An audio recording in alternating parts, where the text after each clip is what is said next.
അനുദിന വിശുദ്ധർ മാർച്ച് 16. വിശുദ്ധ ഹെറിബർട്ട്. പ്യോംസിലെ രാജാവായിരുന്ന ഉഹോയുടെ മകനായിരുന്നു വിശുദ്ധ ഹെറിബർട്ട്.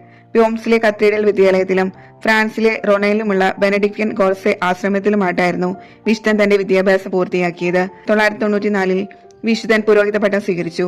പിന്നീട് കത്തീഡ്രലിലെ അധികാരിയായി അദ്ദേഹം പ്യോംസിൽ തിരിച്ചെത്തി.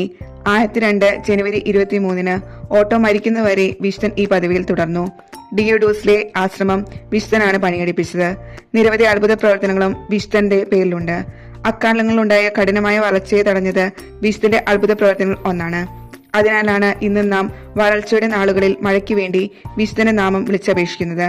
1021 മാർച്ച് 16 കൊളോണിയിൽ വെച്ച് വിശുദ്ധൻ മരണമടയുകയും ഡിയോഡോസിൽ വിശുദ്ധനെ അടക്കം ചെയ്യുകയും ചെയ്തു.